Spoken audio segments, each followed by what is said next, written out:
Avant de reprendre, j'aimerais vous raconter quelque chose qui était pas prévu, mais on, on parle de cette réalité spirituelle, de cette réalité manifestée, et on va peut-être y voir un petit peu plus tard, mais c'est comme ça aussi que ça se passe avec Dieu, avec sa présence. Et je pense qu'il veut nous emmener dans cette nouvelle dimension où on arrête d'attendre seulement le manifester, et on croit en fait que Dieu est parmi nous. On croit que Dieu est déjà là, et c'est beaucoup plus facile après à se connecter. On a moins cette sensation quelque part d'avoir l'impression qu'il est à des milliards de kilomètres. Et je voulais juste vous donner un petit témoignage pour réchauffer mon esprit. C'est que j'ai eu 3 jours de voyage dans un catamaran avec le travail. La dernière fois que j'avais pris le bateau, j'avais beaucoup vomi et je me suis dit plus jamais. Et là, quand le patron s'achète un catamaran, il dit on va passer 3 jours et 2 nuits. Je me suis dit il faut que je trouve des excuses pour pas y aller et j'ai tout essayé et je suis pas arrivé à trouver de fuite en fait. J'ai tout essayé, franchement j'ai tout essayé. J'ai dit Seigneur, j'ai pas envie d'y aller, tu vas me trouver une idée. Et puis Dieu il en a rien à faire de mes fuites, il va dire tu vas y aller. Donc oui j'ai pris des mers calmes, mais je partais quand même avec une certaine appréhension. Et puis première nuit, j'arrive à m'endormir dans sa grâce et en plein milieu de la nuit, je me réveille et je commence à me sentir pas bien. Je me dis qu'est-ce qui se passe? Et je regarde j'avais un espèce de petit hublot. Et je vois les bateaux, on était ce qu'on appelle mouillés près d'une île. Et donc il y avait plein de bateaux autour de nous et les bateaux faisaient comme ça. En fait, ils avaient des lumières en haut et ils faisaient comme ça. Et je me suis dit, bah, voilà pourquoi je me réveille, voilà pourquoi je me sens pas bien.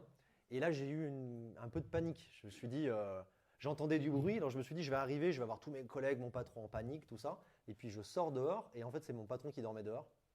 Et lui, avec les cheveux comme ça, il essayait de rattraper un peu le mouvement. Tous mes autres collègues dormaient, rien à faire. Et là, je me suis dit, mais je vais pas arriver à dormir. Ça va être terrible. Et donc, du coup, je suis allé m'habiller. Et je suis allé sur le ponton de 3 à 4 heures du matin. J'étais bien habillé, comme ça, au milieu de la mer. Et j'ai vraiment une rencontre avec Dieu, quoi. J'ai vraiment une rencontre avec Dieu et il était là, quoi. Il était là et du coup, tout a disparu quelque part.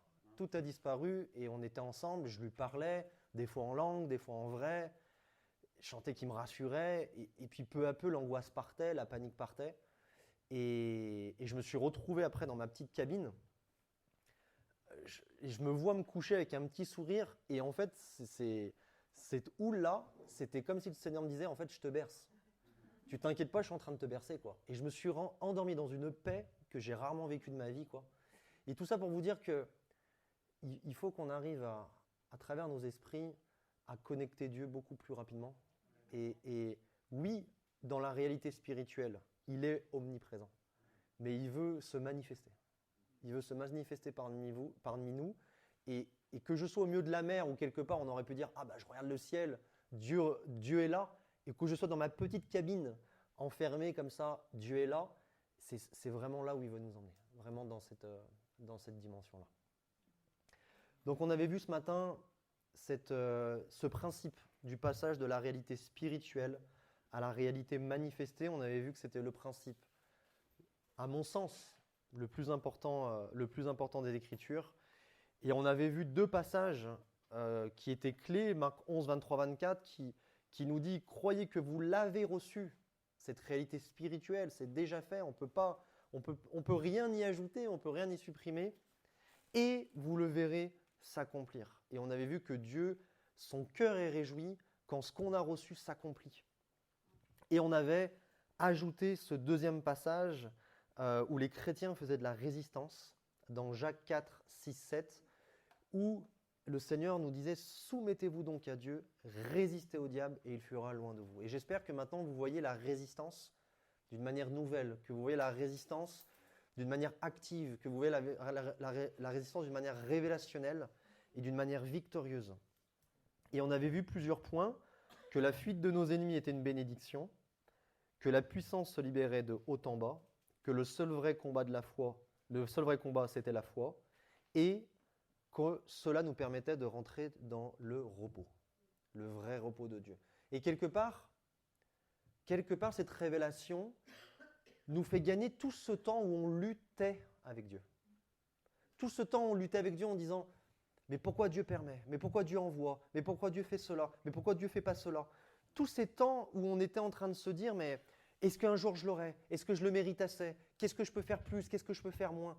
Tous ces temps-là où on est en train de lutter avec Dieu, on est en train de lutter avec son image, on est en train de lutter en disant, mais pourquoi il n'agit pas? Pourquoi il est silencieux, etc., se transforment, disparaissent, pour laisser la place en disant, Seigneur, j'accepte, même si ça me dépasse, j'accepte que tu me l'aies donné. J'accepte que c'est déjà fait.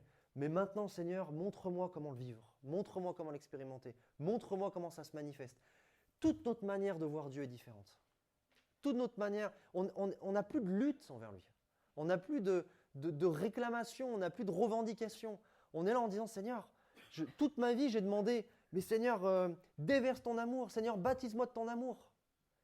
Et ça ne fonctionne pas parce que le Seigneur veut croire qu'il m'a déjà aimé pour que ça puisse se manifester.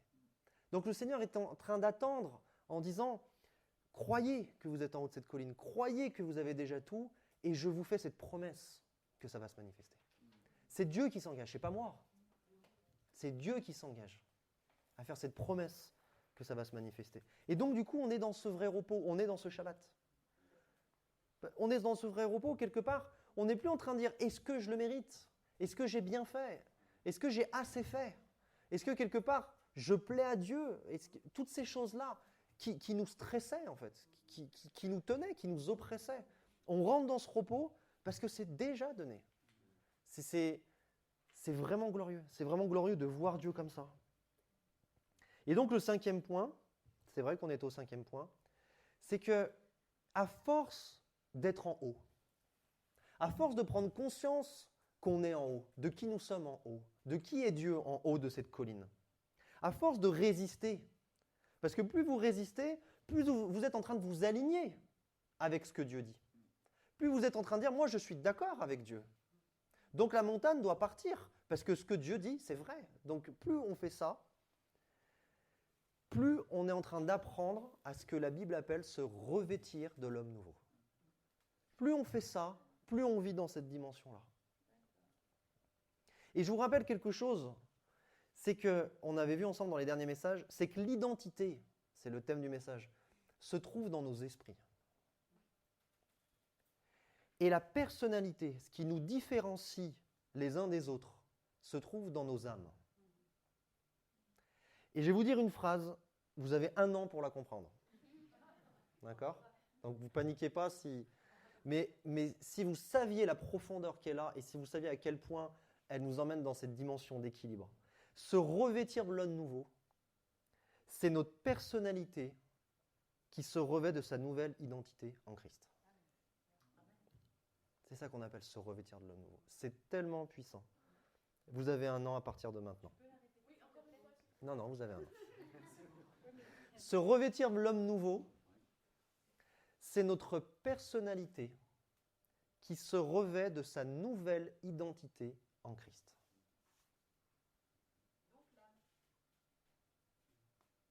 Donc du coup, ce qui est important de comprendre, c'est qu'on va essayer de rendre les choses les plus simples possibles, mais ce qui est important de comprendre, c'est que Dieu ne veut pas que ça soit abstrait.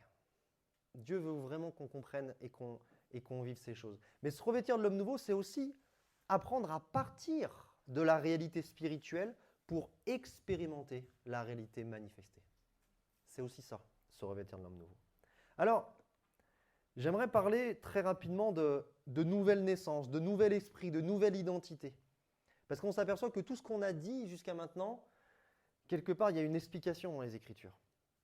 Et la première chose qu'il faut qu'on comprenne, c'est qu'il y a une provision de vie et de bénédiction. Une provision. Une provision. Et dans notre nouvelle identité, on doit apprendre à puiser dans cette provision. Et on peut y aller franco parce que cette provision est inépuisable.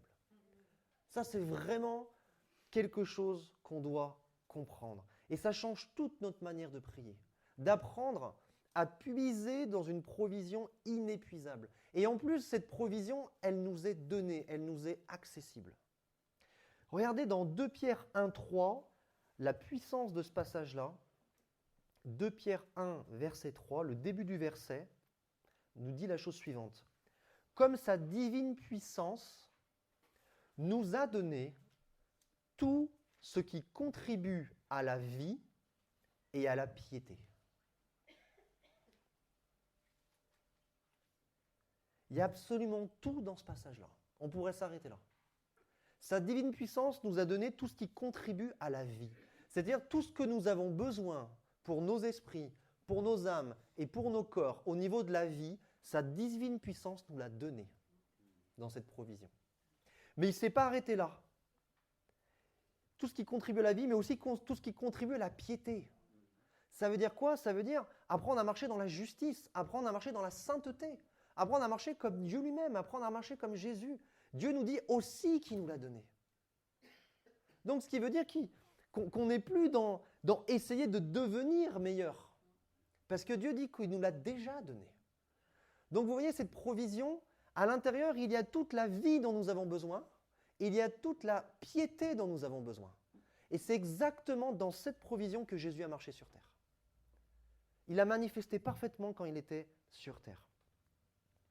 Galates 4:1 nous dit « Or, aussi longtemps que l'héritier est enfant, je dis qu'il ne diffère en rien d'un esclave, quoi qu'il soit le maître de tout. » L'héritier, le fils et la fille de Dieu est maître de tout. Le mot grec veut aussi dire propriétaire de tout le patrimoine. Là, on est en train de parler de cette fameuse provision. Colossiens 1:12 nous dit « Rendez grâce au Père qui vous a rendu capable d'avoir part à l'héritage des saints dans la lumière. » Vous voyez ce que disait Pascal tout à l'heure? Ce n'est pas pour le futur. C'est qu'on doit rendre grâce au Père qui nous a rendus capables. Il nous a rendus capables dès aujourd'hui d'avoir part à l'héritage des saints. Je fais exprès de ne pas trop développer. Jean 1,16. « Et nous avons tous reçu de sa plénitude et grâce pour grâce. » Vous voyez comment les Écritures insistent pour qu'on comprenne qu'il y a une provision, qu'il y a une provision qui est disponible et qu'il faut qu'on apprenne à puiser dedans. Est-ce que cette notion n'est pas quelque chose qui nous échappe parfois? Est-ce qu'on n'est pas en train de vivre notre vie chrétienne, je dirais un petit peu comme des esclaves qui ne méritent pas grand-chose et qui, de temps en temps, quand on ne comprend pas trop, reçoivent quelque chose de Dieu, mais la plupart du temps, qui sont insatisfaits de ce qu'ils ont, quoi. Alors que la Bible est en train de nous parler qu'il y a une provision qui est vraiment accessible. Et cette provision, cette source de vie, n'est autre que Jésus-Christ lui-même. On l'avait vu dans le dernier message, que Christ était notre vie, Christ était notre provision, et à 5 reprises dans les Écritures, Christ est cité comme l'arbre de la vie. Et Colossiens 2,10 nous dit « Vous avez tout pleinement en lui. » Il est lui-même cette provision. Ok? Il y a cette provision qui est disponible, qui est Christ lui-même. Où se trouve-t-elle, cette provision? Colossiens 1,27, Christ en vous, l'espérance de la gloire. Éphésiens 1,18, qu'il éclaire les yeux de votre entendement afin que vous connaissiez quelles sont les richesses de la gloire de son héritage dans les saints.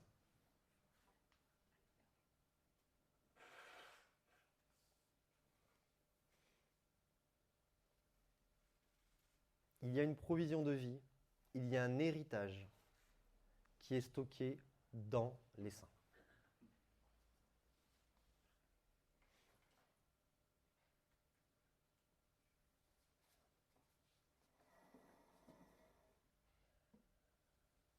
Vous voyez dans les Écritures, on parle de deux choses, on parle de en Christ et on parle de Christ en nous.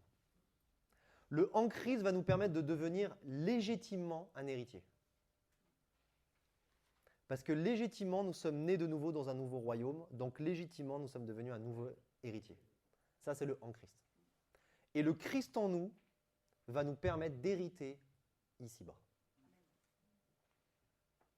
Et encore une fois, on voit bien ces deux réalités. Ok ?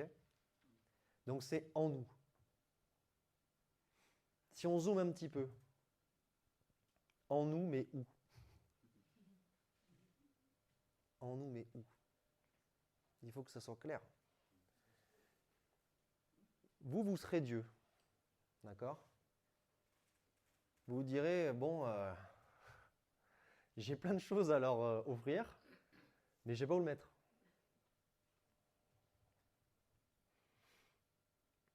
Notre esprit est un lieu de stockage. C'est un peu comme un compte en banque céleste. Un coffre-fort bien scellé. Dieu devait trouver un endroit pour déposer notre héritage.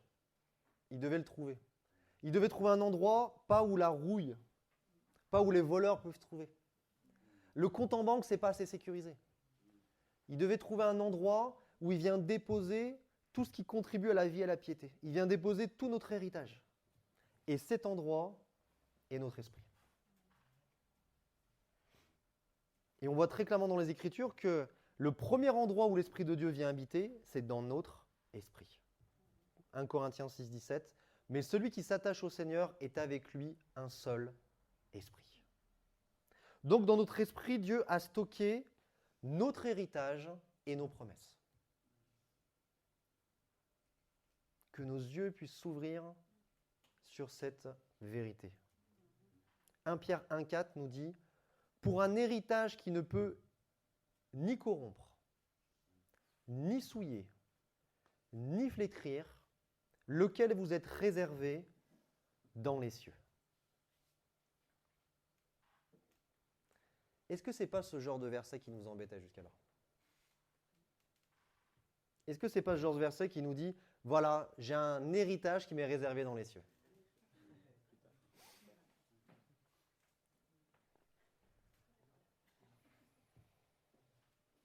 Est-ce que ce n'est pas un petit peu pour ça qu'on ne voit pas ces dieux vivants parmi nous ?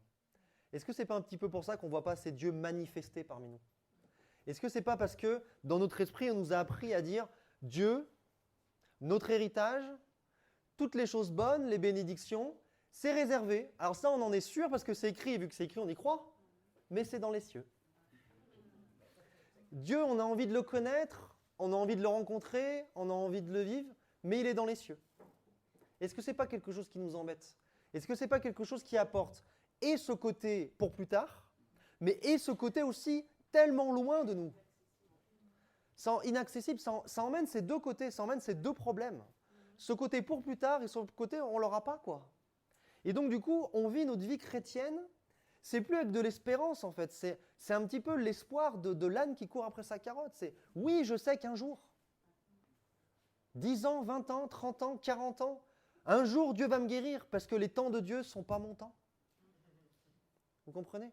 Et on est là, on attend passivement. Et on ne comprend pas. On ne comprend pas. Tout à l'heure, on parle de l'héritage et on voit qu'il est dans les saints. Tout à l'heure, on parle de l'héritage, on voit qu'il est en Christ. Et maintenant, là, on prend le même verset et qu'il est réservé dans les cieux. Alors, réservé, c'est une bonne nouvelle. C'est-à-dire qu'au moins, personne ne pourra le toucher. Pas un seul voleur. Ça, c'est plutôt intéressant. Ça ne pourra pas se corrompre, ça ne pourra pas se souiller. Ça ne va pas arriver en date de péremption. Donc ça, c'est une bonne idée. Par contre, notre problème, c'est que c'est dans les cieux. Dans les lieux célestes. Vous comprenez ? Et donc, du coup, si on prend tous ces passages-là, il y a une révélation qu'on doit comprendre. Si vous devez partir avec une révélation, c'est bien celle-là. C'est qu'à chaque fois que les Écritures parlent de réserver dans les cieux, dans les lieux célestes, on n'est pas en train de parler d'un endroit.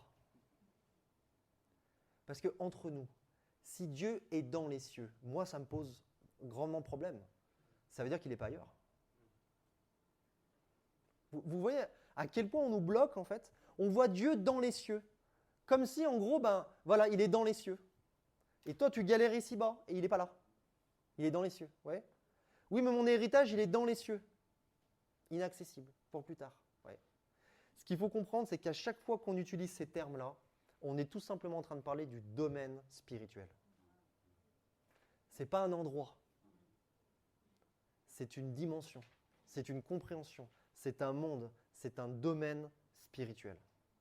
Et ce domaine spirituel n'est pas caché quelque part au loin.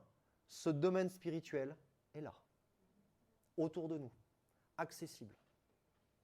À tout moment, notre esprit peut s'y connecter et à tout moment, on peut expérimenter le fait que, oui, Dieu est là en fait. En fait, Dieu est là. Vous comprenez ? À tout moment, on peut se connecter en esprit et se dire « Ah, toi aussi, à ma sœur, tu es en haut de la colline ?» À tout moment. Parce que la Bible nous parle d'un domaine spirituel et pas d'un endroit lointain. Vous comprenez ? Pour un héritage qui peut ni corrompre, ni souiller, ni flétrir, lequel vous êtes réservé dans le domaine spirituel. Et donc pourquoi le Seigneur se dit « J'ai des bénédictions spirituelles, où est-ce que je vais les stocker ?» Dans le domaine spirituel. Et donc par la foi, on se connecte à ce domaine spirituel et on libère ce domaine spirituel pour qu'il se manifeste. C'est pas plus compliqué. C'est pas plus compliqué. Hébreux 6,12 nous dit « En sorte que vous ne vous relâchiez point et que vous imitiez ceux qui, par la foi. » Et c'est ça à quoi va nous servir notre foi. C'est d'aller dans ce domaine. C'est le sens que Dieu nous a donné pour qu'on touche ce domaine, que ce domaine devienne accessible. Pour imiter ceux qui, par la foi et la persévérance, héritent des promesses. Enfin, un verset qui ne nous parle pas au futur. Enfin, un verset qui nous dit « Un jour, certains saints hériteront des promesses. » Non. C'est que vous puissiez rejoindre ceux qui ont déjà expérimenté ça. Et qu'est-ce qu'ils ont eu ? Ils ont eu de la foi et de la persévérance. Et j'espère que ça peut nous encourager à rester dans la foi et dans la persévérance. Dans notre esprit, il y a notre héritage, il y a nos promesses. Dans notre esprit, il y a nos bénédictions, il y a notre provision. Éphésiens 1,3, qui nous a bénis de toutes sortes de bénédictions spirituelles dans les lieux célestes en Christ. Vous voyez maintenant qu'on a enlevé ce voile, c'est ça le terme de la révélation, on ôte le voile. Maintenant qu'on a enlevé ce voile, on comprend qu'on a été bénis de toutes sortes de bénédictions spirituelles, c'est-à-dire dans le domaine de l'esprit, dans les lieux célestes, c'est-à-dire dans le domaine de l'esprit, en Christ, c'est-à-dire accessible en nous. Vous comprenez ? Et c'est ça qu'on doit apprendre à libérer. C'est ça qu'on doit apprendre à toucher. C'est ça qu'on doit apprendre à se connecter. Cette provision, elle est accessible. La première fois qu'on la touche, c'est comme « Ah, c'est juste là. » Vous voyez ? C'est juste là, quoi. Il n'y a pas besoin de « Ah, c'est dans longtemps. Ah, quand je serai plus saint. Ah, quand ceci, quand Dieu aura fini son œuvre. Ou quand Dieu aura déversé assez. » ou quand... Non, c'est juste là. Mais il faut que je m'y connecte. Il faut que je sache ces choses-là. Amen. Et dans notre esprit, il y a aussi notre identité que les Écritures appellent notre homme nouveau ou notre homme intérieur. Éphésiens 3,16, « Vous armez de puissance par son esprit pour que se fortifie en vous l'homme intérieur. » Pour que se fortifie en vous l'homme intérieur. Et l'homme intérieur n'a pas d'autre but de cette fortification. Son but premier de cette fortification, je vais plutôt dire cette phrase comme ça, parce qu'autrement je ne trouvais pas la fin. Le but premier de la fortification de l'homme intérieur, c'est de se manifester. Il ne se fortifie pas pour se fortifier. Il se fortifie pour se manifester. Et c'est glorieux de se dire Waouh, merci Seigneur, tu m'as donné telle promesse. Tu m'as donné tel héritage. Tu m'as donné telle bénédiction. Merci Seigneur, parce que du coup, quand ça se manifeste, je me dis waouh, c'est réel. C'est glorieux déjà. Mais Dieu ne s'est pas arrêté là. Il a dit Dans ton esprit, j'ai mis aussi le vrai Pascal. J'ai mis aussi le vrai Brian. J'ai mis aussi le vrai Kaël. Et lui aussi doit se manifester. Pas seulement les bénédictions spirituelles, mais aussi celui que vous êtes devenu. Et là, on est dans le thème de l'identité.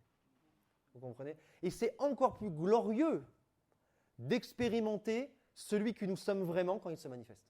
C'est encore plus glorieux qu'une bénédiction quelque part. C'est encore plus profond. Parce que quand il se manifeste, on est là, on dit « Waouh, j'ai vu Christ à travers toi. » quoi. Là, quand je t'ai vu, j'ai vu Christ. C'est assez étrange, quoi. Je ne sais pas si ça vous est déjà arrivé, vous voyez un frère, une sœur, et d'un coup, vous voyez Christ, quoi. Vous dites, mais c'est encore plus puissant que toute bénédiction spirituelle. Vous comprenez? Et c'est dans cette dimension que Dieu vous emmène. Dieu veut nous emmener. C'est ça l'Église glorieuse. L'Église glorieuse, c'est ça. C'est quand les gens ils nous voient et disent, waouh, je l'ai vu, quoi. Il a apparu comme un soubresaut, je l'ai vu. Colossiens 3,4 nous le dit très clairement. Quand Christ, votre vie, votre provision, votre vie, paraîtra, alors vous paraîtrez aussi avec lui dans la gloire. Donc, encore une fois, ce passage, on a dit, c'est pour l'avenir, c'est pour plus tard, c'est pour le ciel. Quand on viendra devant le Seigneur, on pourra dire, ou quand le Seigneur reviendra, on reviendra avec lui. Mais à quoi bon? À quoi bon qu'on se montre à ce moment-là? Les dés seront lancés, les jeux seront faits à ce moment-là. C'est terminé, la fin du film. C'est le cast de fin. À quoi bon, au cast de fin, on dit « Et voilà, c'était nous, révélation, fils et filles de Dieu. » Oui, mais c'était avant qu'on voulait vous voir. Parce que là, le film est fini, c'est terminé. Le jugement arrive, c'est terminé. Il n'y a plus de deuxième chance. Il n'y a plus de grâce, c'est terminé. Ouais. Donc c'est quand même assez frustrant de se dire « Mais pourquoi on arrive à la fin du film? Pourquoi on arrive quand tous les jeux sont faits ?» Ce passage dit très clairement quand le futur de ce passage, ce n'est pas quand Christ reviendra. Parce que quand Christ, votre vie, paraîtra. Si Christ paraît seulement à son avènement, on est mal barré. Hein.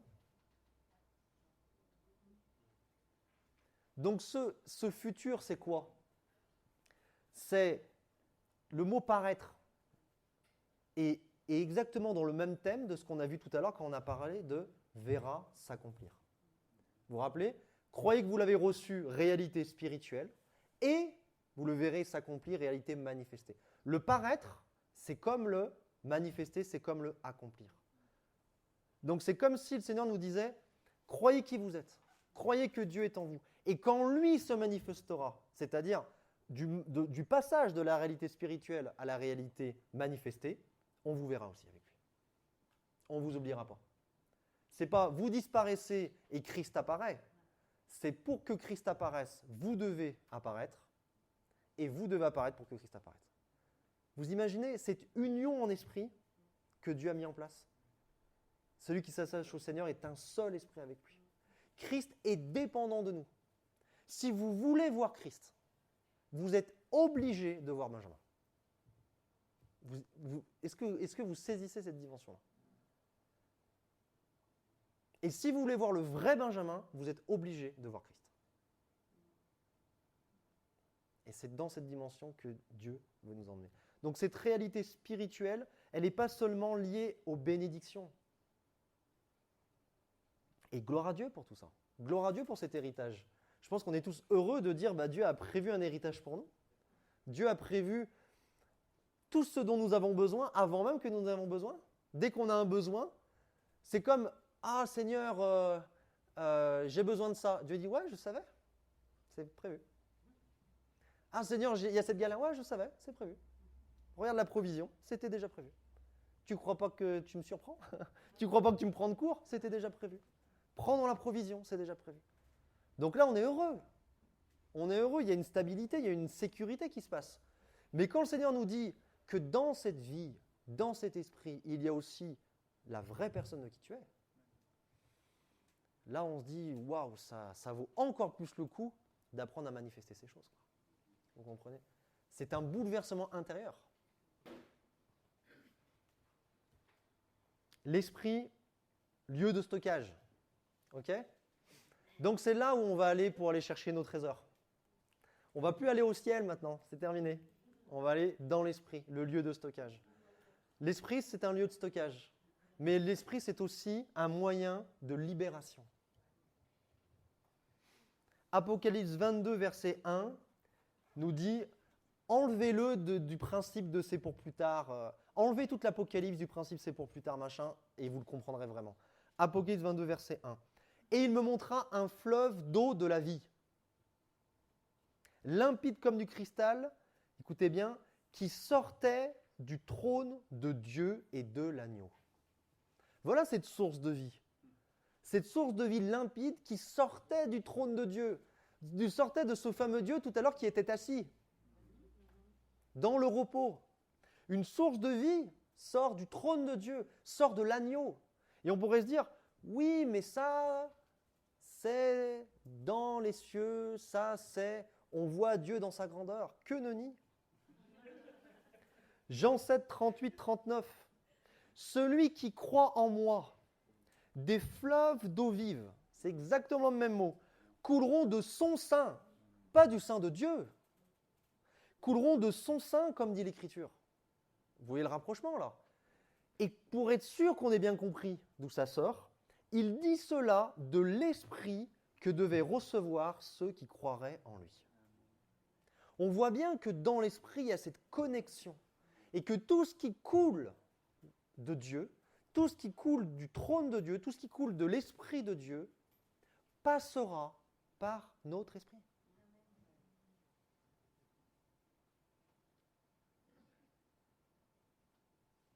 Croyez que vous l'avez reçu. Ça, c'est le stockage de toutes les bénédictions et de qui nous sommes dans notre esprit né nouveau. Et vous le verrez s'accomplir, c'est la libération dans l'âme et dans le corps.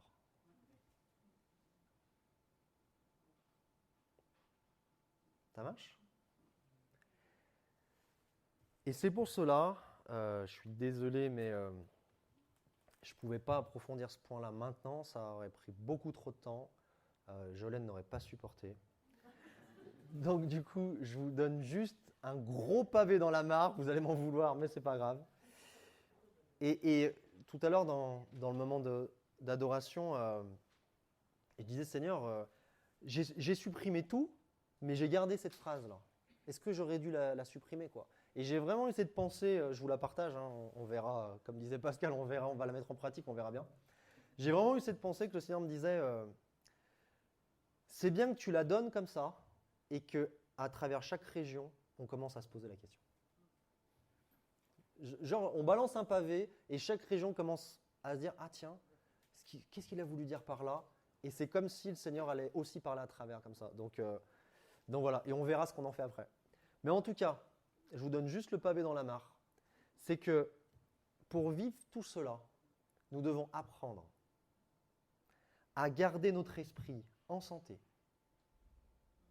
à garder notre esprit à sa place, à garder notre esprit fort et à garder notre esprit libre.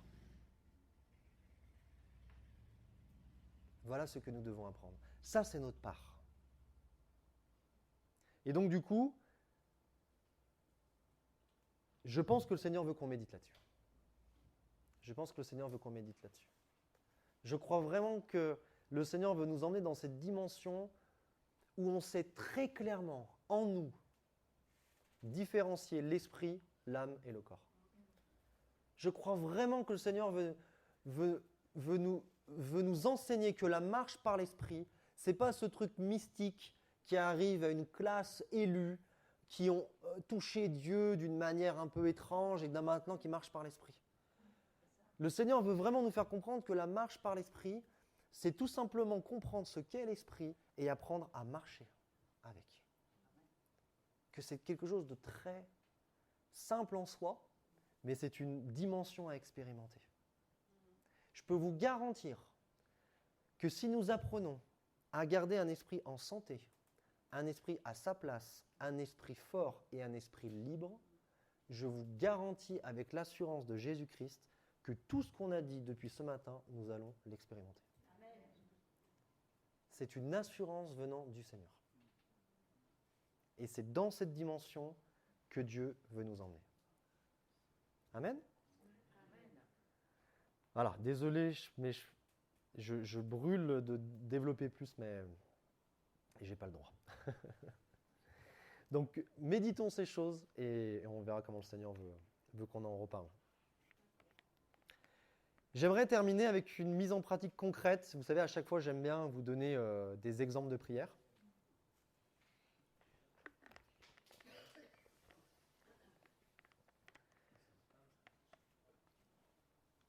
J'ai entendu un déjà, mais c'est un point qui prend un peu de temps quand même.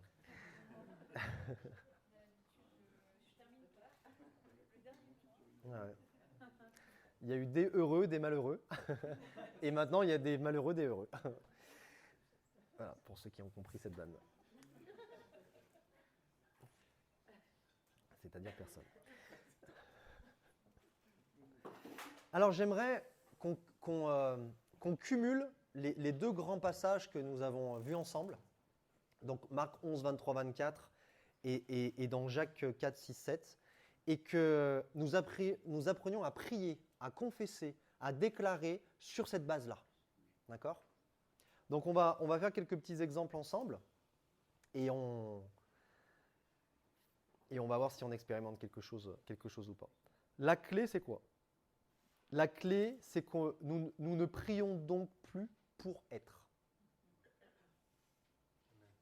Mais nous prions parce que nous sommes. Ça, c'est la clé. Nous ne prions plus pour être guéris, mais nous prions parce que nous sommes guéris. Nous ne prions plus pour être justes, mais nous prions parce que nous sommes justes. Vous allez dire, au bout du bout, c'est un petit peu la même chose. Non, ça fait toute la différence. Ça fait toute la différence. Parce que dans la première, vous priez en bas de la colline, dans la deuxième, vous priez en haut de la colline. Et ça change absolument tout.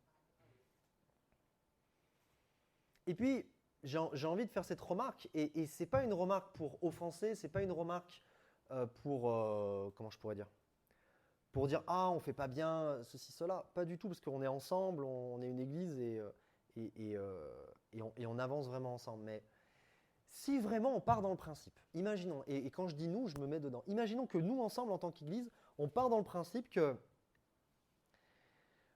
on va prier pour être guéri ou on va prier pour être délivré. Imaginons qu'on part dans ce principe-là. Faisons l'expérience. La question qu'on peut se poser, c'est à quel moment on va se considérer parfaitement guéri et parfaitement délivré. À quel moment ? Si on prie pour, d'accord ? À quel moment on se dit c'est bon ? Vous voyez ce que je veux dire ? À quel moment ?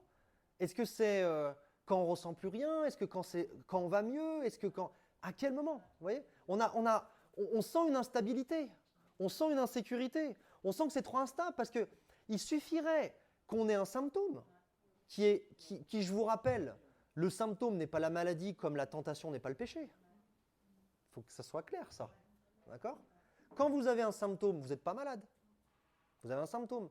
Quand vous avez une tentation, vous n'avez pas péché, vous avez une tentation. Vous voyez ce que je veux dire ?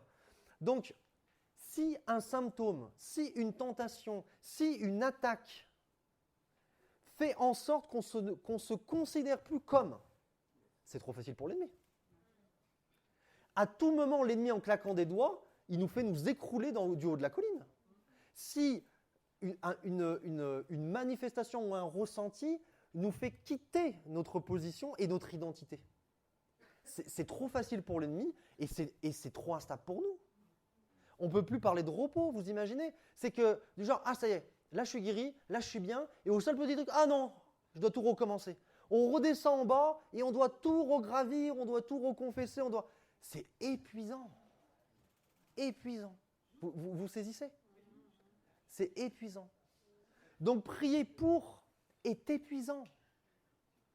C'est lassant, c'est épuisant. Et puis à un moment donné, on est dans le désespoir, on dit « Ah, je vais devoir refaire encore tout ça. » Vous savez, comme celui qui marche sur les genoux là, pendant 2 kilomètres, et puis à la fin on lui dit « T'es pas assez sain, et je suis reparti. » C'est ridicule, pardon, mais c'est ridicule. Vous comprenez ? Alors que si on part du haut de la colline et qu'on voit les symptômes comme un obstacle à la manifestation parfaite de qui nous sommes et de ce que Dieu nous a donné, vous sentez que le combat est différent? Vous sentez la puissance de Dieu? Et vous sentez qu'il n'y a plus d'instabilité à dire « Ah mince, il faut que je regagne, ah mince, il faut que je reobtienne, ah mince, il faut que je refasse ça. » Non, c'est déjà en dessous. J'avais cette image en haut de la colline, je voyais comme les ennemis qui montaient, et d'un coup, ils venaient un peu comme les Marvel, là, pour ceux qui regardent, ils venaient, et j'en avais de partout. Et d'un coup, c'était comme « Ah ben maintenant, j'ai ça, j'ai ça, j'ai ça. » Ouais. Et c'est comme si le Seigneur il disait « Non, dessous, il y a ce que tu as. Dessous, il y a ce que tu es. » Et donc du coup, quand tu pousses, quand tu résistes et quand ça fuit, ce que tu es et ce que tu as se manifeste. Mais ça n'a jamais changé du fait que tu l'es et que tu l'as. Est-ce que vous voyez ce que je veux dire? Est-ce que... Non, tu ne vois pas toi. Ouais, bah, tu ne mets pas du tien aussi. Est-ce que vous voyez comment je pourrais dire? Le chemin à parcourir et la puissance libérée qui est complètement différente entre je suis malade et j'essaye d'être guéri, d'accord? Ah, je suis guéri et je résiste aux symptômes qui m'empêchent pleinement de manifester ce que je suis. Est-ce que vous sentez que le premier cas, il est épuisant parce que vous dites, mais du coup, alors ça rentre que j'espère que ce coup-ci, Dieu va être plus rapide, ou j'espère que ce coup-ci, je vais plus, voilà, ça va mieux marcher, ça va prendre moins de temps, est-ce que je vais assez jeûner, est-ce que je vais assez prier? Et on s'épuise à remonter la colline. Et l'autre, on est dans le repos en disant, bon, là, c'est vrai, ce coup-ci, je suis fatigué. Mais dans 5 minutes, je serai toujours guéri. Dans 20 minutes, je serai encore guéri. Donc même si je prie dans 25 minutes, ça ne change rien du fait que je suis guéri. Vous comprenez?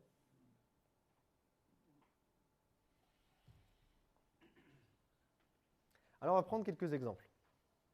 Et on va terminer avec ça.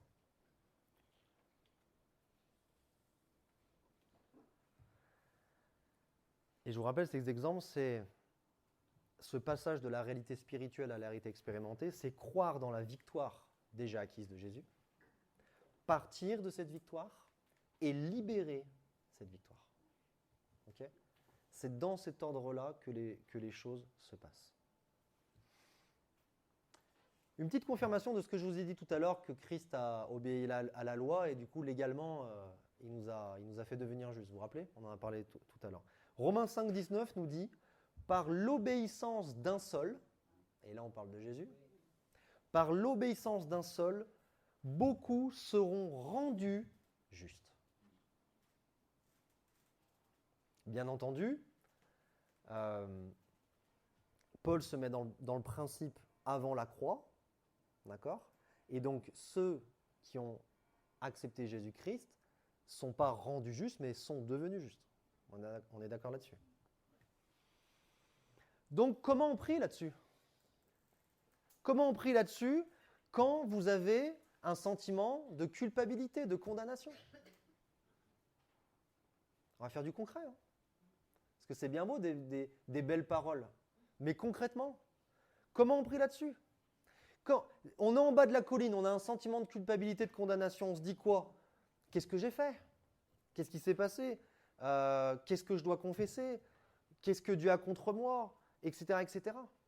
Mais si c'est une ruse de l'ennemi, on ne trouvera jamais rien. Vous comprenez? On ne trouvera jamais rien. On va être là en bas de la colline en disant comment je vais faire pour retrouver cette connexion avec Dieu? Parce que je ne sais pas si vous êtes déjà senti culpabilisé au moins un jour dans votre vie. Dieu, à ce moment-là, il est loin. Hein. Et on n'a pas forcément envie de courir dans ses bras en chantant Abba Père. On est d'accord là-dessus? On est fait de la même chose ou pas? Donc on sent que la culpabilité, c'est terrible. Ça nous coupe de Dieu. Vous comprenez? Comment? Merci. Ah, il y en a une qui a saisi l'image de fou. Ça nous coupe les pieds. Donc du coup, qu'est-ce qu'on fait? Vous voyez ce que je veux dire? Si vous dites, ok, Seigneur, je commence à confesser ça, Seigneur, je me repens de ceci, cela, et ça bouge pas. Ça bouge pas. Vous dites, ça c'est l'ennemi qui est en train de m'avoir là.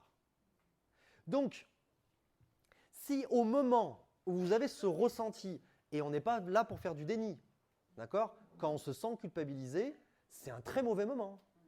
On sent que tout notre être est en train de dire, on vit mal là. On est d'accord là-dessus, donc on ne va pas faire du déni en disant, non, non, tout va bien. Non, non, on ne se sent pas bien. On l'a tous expérimenté. Okay. Si à ce moment-là, ce sentiment nous fait perdre le fait que nous sommes devenus justes, ça va être terrible de regravir la montagne. Ça va être insupportable. Parce que gravir la montagne, c'est déjà épuisant, mais avec le fardeau de la culpabilité, sachant que plus on se rapproche du haut de la montagne, plus il y a la lumière, et plus la lumière nous dit bah, « qu'est-ce que tu es coupable, mon grand ?» on a vraiment du mal. Vous comprenez? Donc,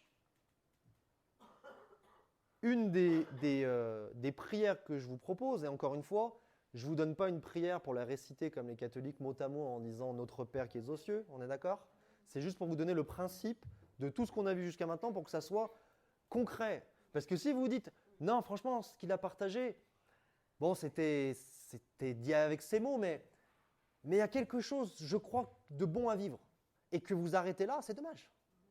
Mais si on part avec du concret en disant « Dès ce soir, il y a un truc qui ne me lâche pas, ça va me lâcher », là, on est pas mal. Vous comprenez?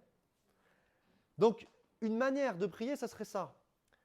Parce que nous sommes nés de nouveau déjà justes. Parce que nous sommes nés de nouveau déjà justes. C'est comme ça qu'on peut commencer notre prière. Parce que je suis né de nouveau déjà juste. Ce qui veut dire que ma justice ne dépend pas de ce que j'ai fait ou de ce que je n'ai pas fait. Ma justice dépend de ce que je suis né ou de ce que je ne suis pas né. Vous comprenez? Donc là, vous vous remettez tout de suite en haut de la colline. Vous dites en haut de la colline, je suis en Christ, pas parce que j'ai mérité, je suis en Christ parce que c'est là où je suis né. Un enfant, s'il est né à un endroit, on ne va pas lui reprocher d'être né à un endroit. D'accord? Donc du coup, vu qu'on est né en lui, eh ben on est en haut de la colline de naissance. Vous comprenez? Donc si vous commencez la prière en disant « Parce que je suis né de nouveau déjà juste, je résiste à la culpabilité. » Et elle fuit loin de moi.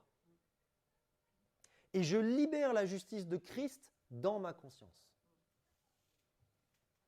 Là, je peux vous garantir, si c'est un fardeau qui vient de l'ennemi, il va dégager aussitôt. Il va dégager aussitôt et vous allez tout de suite retrouver la connexion. Et si c'est parce qu'on a fait n'importe quoi, on confesse notre péché et on retrouve tout de suite la connexion. Ok? C'est pas le produit miracle, hein, en disant je tue quelqu'un, je vole une banque et je trompe ma femme et je fais sa prière. On est bien d'accord. Mais souvent, parce qu'on n'a pas été habitué à s'ancrer en haut de cette colline, le moindre petite pensée peut nous ébranler et nous faire tomber.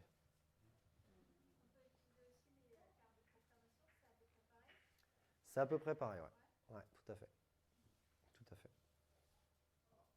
OK pour la justice? La sainteté maintenant. Que vous étiez juste, ça c'était acquis. Mais est-ce que vous êtes saint? 1 Corinthiens 1,2, j'ai du mal à comprendre qu'il y en a beaucoup qui en doutent encore. Mais 1 Corinthiens 1,2, pas parmi nous, mais 1 Corinthiens 1,2, à ceux qui ont été sanctifiés en Jésus-Christ, qui sont appelés saints. Je ne vois pas comment Dieu pouvait faire plus clair. Là, franchement, il faut faire vraiment preuve d'imagination pour faire plus clair. Mais si vous saviez cette vague de fausses doctrines, j'ai même plus l'impression de dire que ça vient du judaïsme, que c'est une vague judaïsante, ce que je disais au début, mais je m'aperçois que cette vague est tellement grande que même maintenant, il y a des gens, ils sont contre Israël, ils sont quand même dedans. Alors je me dis, ça dépasse l'entendement, quoi. Ça dépasse l'entendement. Si vous saviez le nombre de personnes qui essayent encore aujourd'hui de se sanctifier par la loi, en disant oui, Christ m'a justifié, mais la sanctification, c'est pas pareil, il faut que j'y mette du mien. C'est absolument effroyable. Parce que nous sommes nés de nouveau déjà saints. Nous résistons au péché, il fuit loin de nous, et nous libérons la sanctification de Christ dans tout notre être.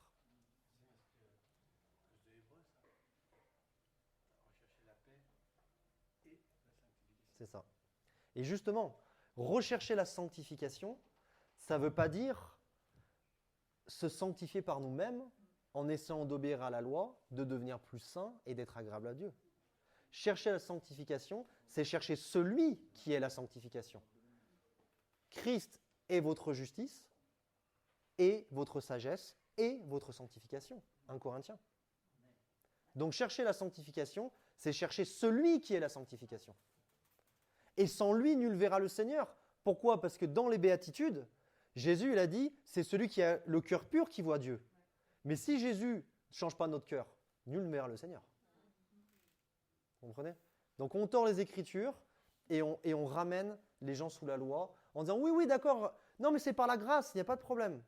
Par contre, voilà, mais la sanctification, il faut quand même, j'y rajoute quelques lois. Et vu que les 1024 lois du Nouveau Testament ne sont pas assez, j'en invente des nouvelles perso. Hein.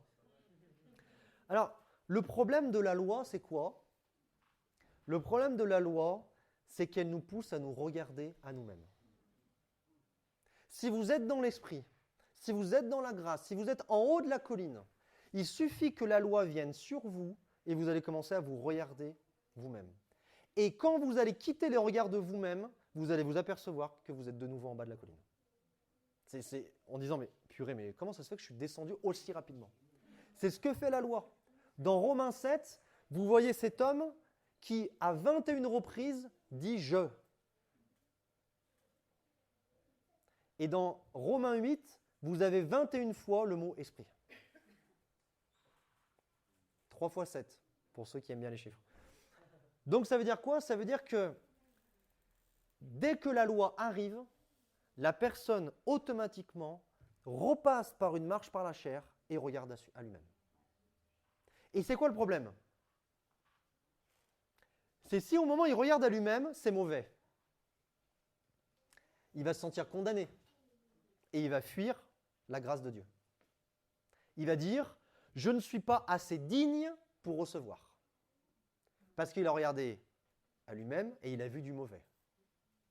Mais la loi est beaucoup plus pernicieuse que ça. Si elle s'arrêterait là. Mais s'il regarde à lui-même et il voit quelque chose de bon, il va tomber dans la satisfaction, dans la propre justice, absolument, dans l'orgueil et la fuite de la grâce de Dieu. De la même manière que quand il regarde à lui-même et qu'il voit du mauvais. Et donc il va dire, je mérite, donc Dieu doit me donner. Et dans les deux cas, ça s'appelle de l'orgueil. Donc, c'est-à-dire que regarder à soi nous emmène dans tous les cas à l'orgueil. Rappelez-vous ce qu'on a dit ce matin. Et Dieu résiste aux orgueilleux. Ce qui veut dire que les deux nous font fuir la grâce de Dieu, vu que Dieu résiste aux orgueilleux. Vous regardez à vous-même, vous voyez quelque chose de mauvais, la grâce n'est plus pour vous. Vous regardez à vous-même, vous voyez quelque chose de bon, la grâce n'est plus pour vous. Voilà ce que fait la loi. Donc le meilleur moyen de ne pas se sanctifier, c'est de suivre la loi. C'est le meilleur moyen. Ok ? Donc voilà comment vivre dans la sainteté, c'est tout simplement d'ouvrir les yeux sur le fait que nous sommes déjà saints. Et parce que nous sommes déjà saints de nature, en haut de la colline, on ne l'a pas demandé, on est né comme ça. À ce moment-là, le péché, on peut lui résister et il fuit loin de nous. Et donc, comme on a dit tout à l'heure, c'est de nos ennemis que Dieu nous délivre. Bien entendu. Résistez à un péché qui est votre ami, vous allez voir qu'il ne partira pas. Parce qu'on ne rentre pas dans la bénédiction. Ça va? Justice, sainteté, on pourra tous les faire hein, si vous voulez, mais j'en ai sélectionné certains. Guérison.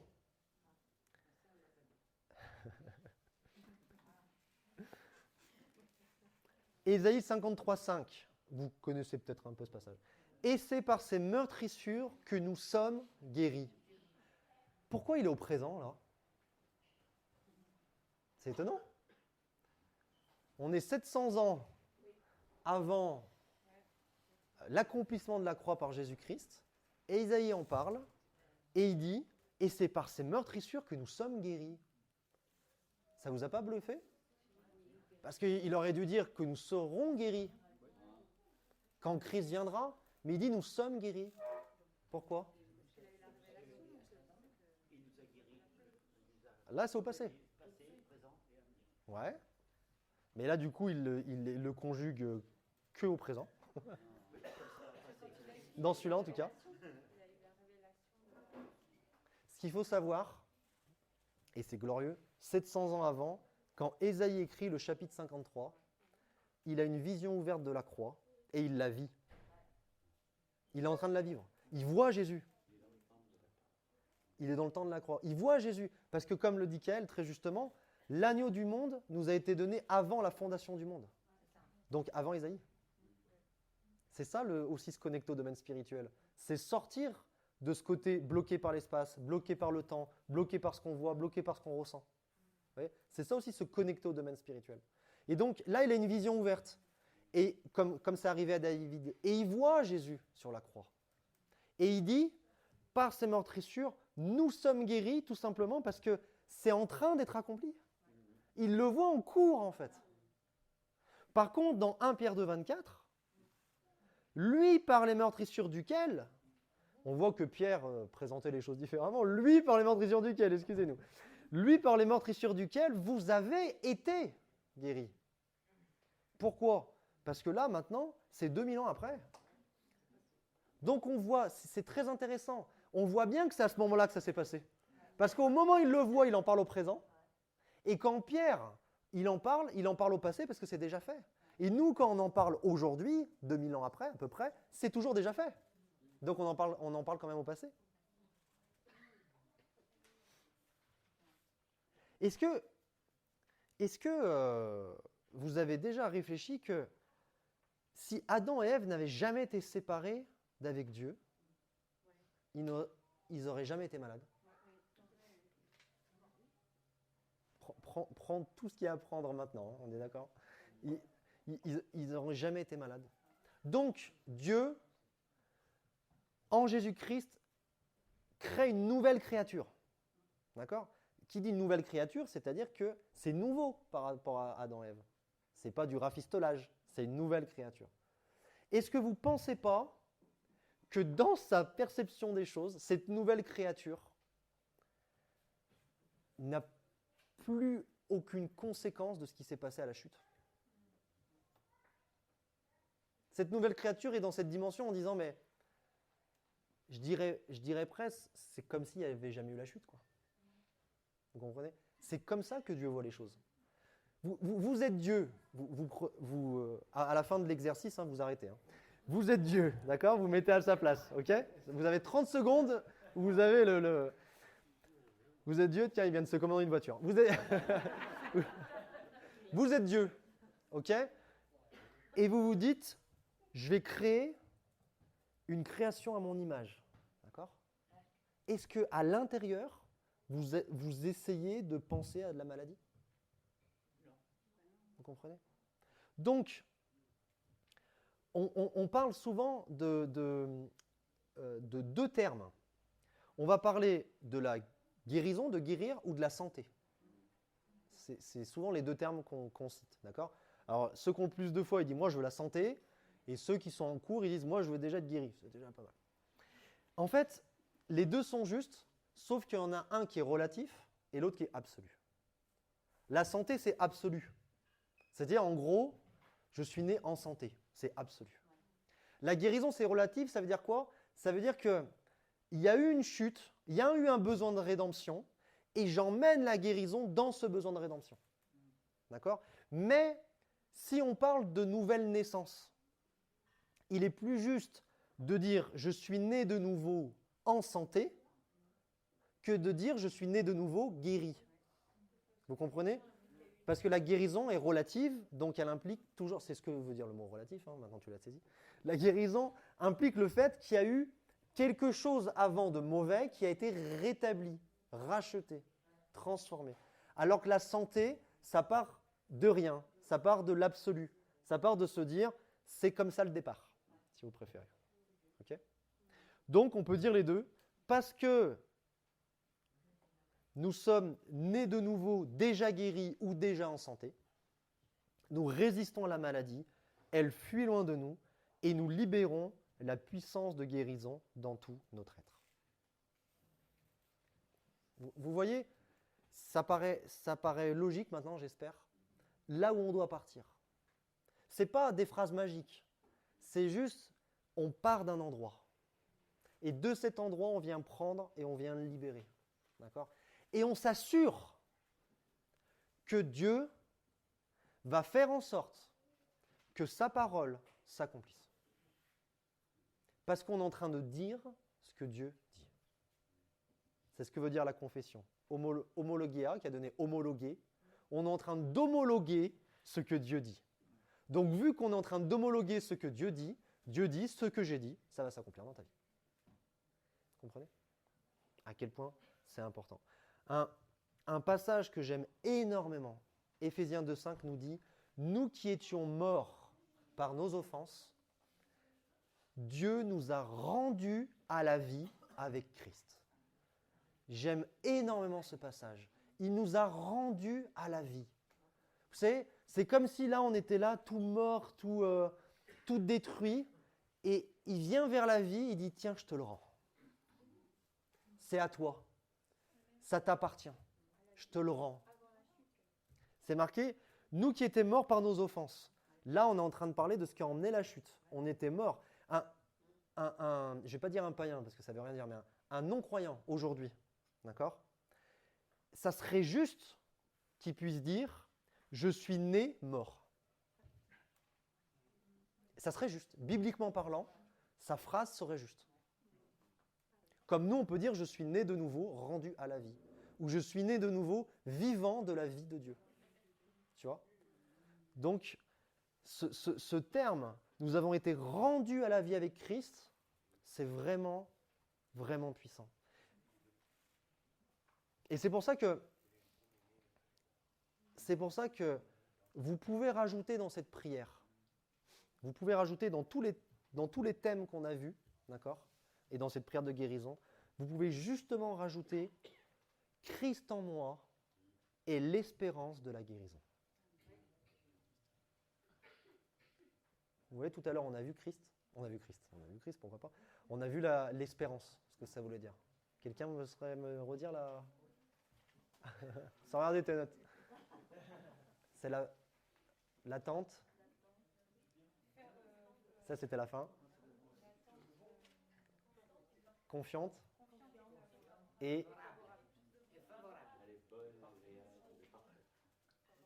favorable de quelque chose de bon. Ok ?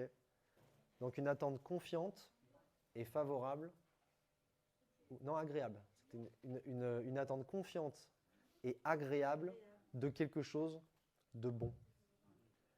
Christ en moi est l'espérance de la guérison.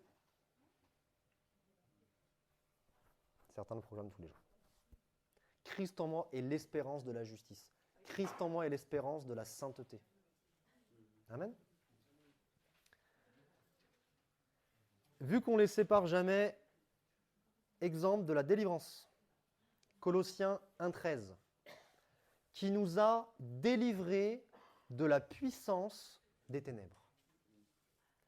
Donc la délivrance suit exactement le même principe que la guérison, c'est-à-dire qu'il y a quelque chose d'absolu et quelque chose de relatif. L'absolu, c'est d'être né libre, et le relatif, c'est d'être délivré. Vous voyez ? C'est exactement le même principe. Parce que nous sommes nés de nouveau déjà délivrés ou déjà libres, nous résistons aux démons, ils fuient loin de nous et nous libérons la puissance de délivrance dans tout notre être.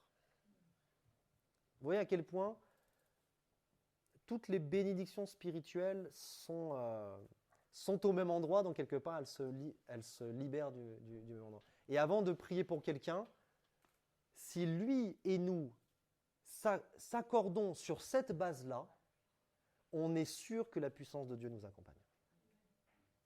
Et on y va beaucoup plus serein. On y va beaucoup plus serein. Allez, on termine avec 3 derniers. La paix. Jean 14, 27. Jésus dit « Je vous laisse la paix, je vous donne ma paix. » Ça fait partie de la provision. Ça fait partie de cette provision. Parce que nous avons déjà la paix de Dieu, nous résistons à toute forme de peur, elle fuit loin de nous et nous libérons la puissance de la paix. Oui.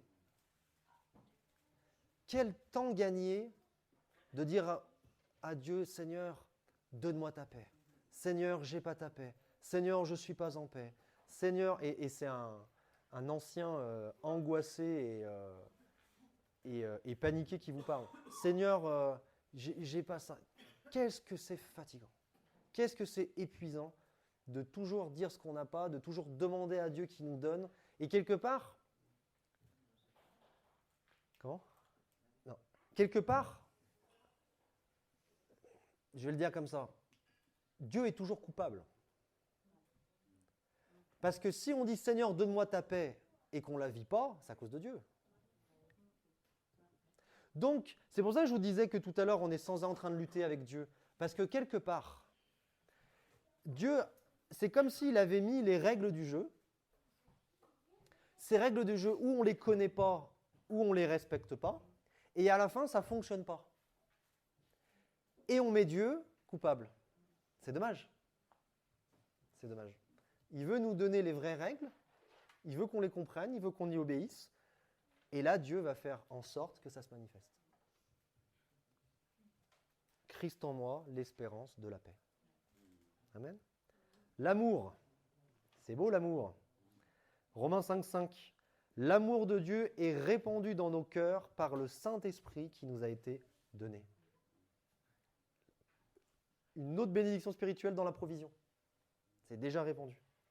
Parce que nous avons déjà l'amour de Dieu, nous résistons au rejet et à la rébellion, et il fuit loin de nous et nous libérons la puissance de l'amour. Amen. La Bible ne dit pas Dieu a beaucoup d'amour. La Bible ne dit pas Dieu a beaucoup d'amour ou Dieu est rempli d'amour. La Bible dit Dieu est amour. Et nous avons été créés à son image. Donc, tous ces fruits de l'esprit, et là on a cité juste la paix et l'amour, mais on peut tous les faire. Tous ces fruits de l'esprit ne sont pas une provision extérieure à qui nous sommes. C'est le fruit même de qui nous sommes. Vous comprenez ? On voyait tout à l'heure que si quand Christ notre vie paraîtra, nous paraîtrons aussi avec lui dans la gloire. C'est-à-dire que l'amour, c'est pas ou la paix ou la joie, c'est pas quelque chose. Ah Dieu, donne-moi de la joie, ouais, comme un jouet. Dieu nous donne la joie, il dit ah maintenant j'ai la joie. Le problème c'est quoi ? C'est qu'on perd souvent ce jouet. Hein, on le fait tomber ou je sais pas, il disparaît. Il dit ah bah je l'ai plus.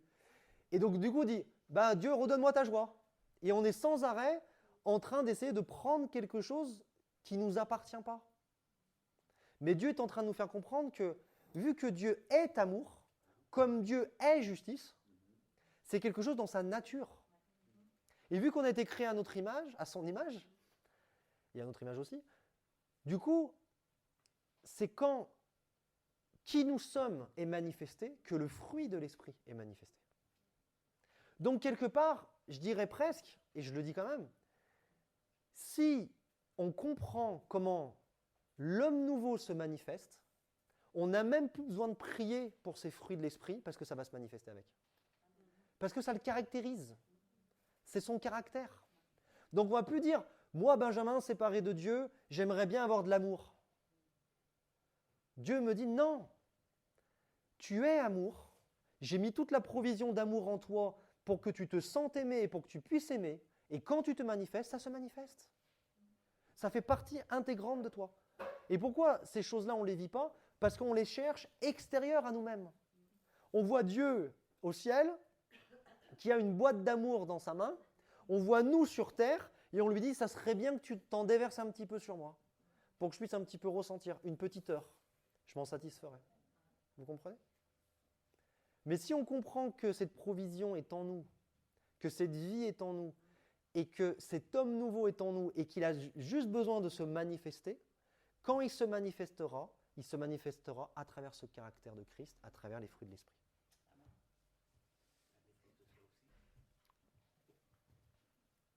Et le dernier, c'est quoi le dernier à votre avis? Un autre fruit? T'en as pas besoin, toi. Ouais. Ah, toi aussi? Là, tu demanderas à Pascal, il va t'expliquer à la fin. Bon, ils étaient tous bons, vous les prendrez tous chez vous. Vous trouverez au moins sur tous un verset qui est le verset promesse, le verset provision, qui vous assure que ça fait partie de cette provision. Vous en trouverez à chaque fois un. Okay? Le dernier que j'ai choisi, c'est la foi. Et je terminerai avec lui premier. Pourquoi j'ai choisi celui-là? Comme je l'avais dit lors du dernier message Christ en nous, c'est que la foi peut poser problème. La foi peut devenir en fait une œuvre religieuse dans le sens où tout se gagne, enfin tout se prend, tout se vit par la foi. Mais si j'ai pas la foi, du coup je vis rien. Donc du coup je vais essayer d'avoir la foi. D'accord? Mais par contre, si on part dans le principe que même la foi fait partie de la provision, eh ben Dieu donne le but et le moyen en même temps. Et ça, c'est puissant. Vous comprenez? Vous voyez la différence entre les deux? C'est quand même très clairement dit que ce n'est plus moi qui vis, c'est Christ qui vit en moi, et je vis maintenant aujourd'hui dans la foi du Fils de Dieu. Donc, quand il dit je vis dans la foi du Fils de Dieu, c'est-à-dire que cette provision sort aussi de moi-même. C'est pas quelque chose qui est encore une fois extérieur à moi. Ça fait partie de moi-même. Vous comprenez? Donc, 2 Pierre 1,1 nous dit par exemple, Simon-Pierre, serviteur et apôtre de Jésus-Christ, à ceux qui ont reçu. Encore une fois, hein, vous pouvez tous les faire, vous trouverez un verset. Dieu a fait en sorte que ça marche. À ceux qui ont reçu en partage une foi du même prix que la nôtre. Donc le problème, c'est qu'on se dit, tout ce que tu nous dis, le seul moyen de l'expérimenter, c'est par la foi. Mais vu que moi, on ne fait pas plus incrédule, je ne le vivrai jamais. Et bien quelque part, c'est aussi désespérant que de dire qu'il faut le faire en partant du bas de la colline. Vous ne trouvez pas? Si j'arrive pas à prendre les escaliers, mais que j'arrive pas à prendre l'ascenseur non plus, au bout du bout, on se dit, mais j'arriverai jamais en haut de la colline. Vous voyez ce que je veux dire? Et Dieu est tellement bon qu'il en a fait aussi une provision pour qu'on vive le but et le moyen. Parce que nous avons déjà la foi de Dieu, nous résistons à l'incrédulité et à la timidité, elle fuit loin de nous et nous libérons la foi et l'autorité du Fils de Dieu. Je vous invite vraiment à faire ce genre de prière et je crois que vous êtes étonnés de ce qui peut émaner de vous. Un peu comme vous avez l'impression que waouh, l'intérieur a pris une nouvelle dimension. Vous comprenez? Amen. J'ai envie de dire, etc., etc. Ok? On va prier. Seigneur, on veut te bénir, on veut te remercier pour ces temps, pour ta parole, pour cette dimension.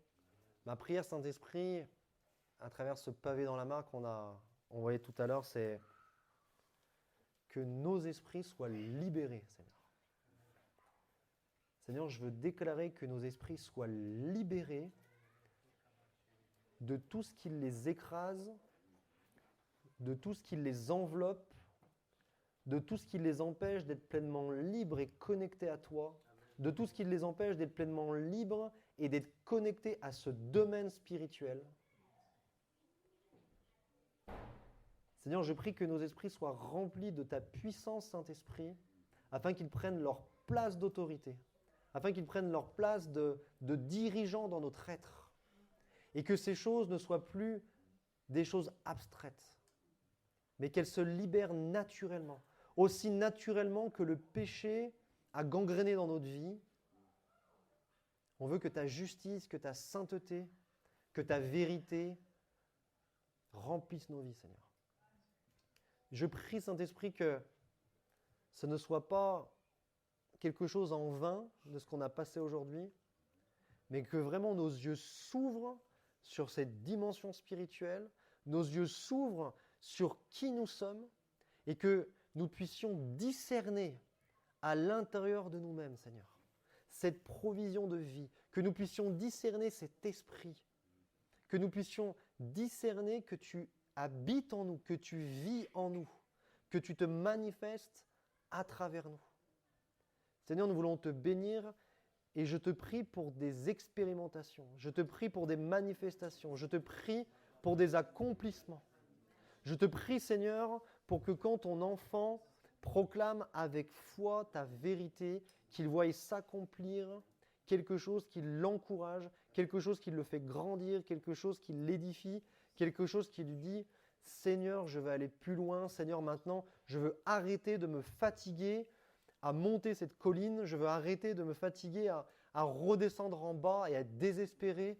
Seigneur, je crois, je prends ton ascenseur. Je crois que tu me mets en haut de cette colline et je vais y rester, Seigneur. Plus personne ne pourra m'y déloger, Seigneur, car ma position est liée à ma naissance et plus personne ne peut m'empêcher d'avoir été né en toi. Seigneur, que ça soit solide en nous, que ça soit ancré en nous, que ça soit consolidé en nous, que ça soit enraciné en nous, Seigneur. Que ça nous prenne nos pensées, que ça nous prenne nos prières, que ça nous prenne nos déclarations. Seigneur, qu'on soit à même à le confesser en attendant que ça bouge, qu'on soit amène à le confesser en s'attendant à toi, en disant « Seigneur, tu n'es pas un homme pour mentir. Seigneur, c'est ta vérité. Seigneur, voilà qui je suis, voilà ce que j'ai. Seigneur, aucune montagne, aucun ennemi ne peut empêcher que ça se manifeste. Seigneur, je vais voir, je vais expérimenter, je veux voir se manifester, s'accomplir tout ce que tu m'as dit. Seigneur, ouvre nos yeux pour que nous puissions nous voir comme nous sommes réellement. Ouvre nos yeux, Seigneur, pour que la marche par l'Esprit soit naturelle. La marche par l'Esprit soit quotidien. Que ce domaine spirituel ne soit plus un lieu éloigné dans les cieux, dans un autre univers, mais que ça soit accessible, rapidement, à chaque instant. Parce que tu es en nous, Seigneur. Parce que tu nous as donné cet esprit nouveau afin que nous soyons connectés. Afin que ce soit notre nouvelle manière de vivre. Tu dis dans ta parole que celui qui vit par l'esprit marche aussi par l'esprit. Seigneur, fais cela et glorifie ton nom, Seigneur. Glorifie ta parole qui est la vérité, Seigneur. Que ton Église soit belle, que ton Église soit glorieuse. Qu'on puisse se voir les uns les autres, qu'on puisse te voir, chacun d'entre nous. Et pas seulement, Seigneur, qu'on puisse aussi se voir, chacun d'entre nous. Et de dire, ouah, mon frère, ma sœur, tu es à l'image de Christ. Tu es aussi beau, aussi belle que Christ. Tu es aussi glorieuse que Christ. Quand je te vois, je te vois comme Christ. Christ a fait de toi une merveilleuse création. Christ a fait de toi une nouvelle créature. Seigneur, c'est ça ton Église glorieuse. Accorde-nous la grâce de le vivre. Accorde-nous la grâce de vivre à chaque instant cette unité, Seigneur.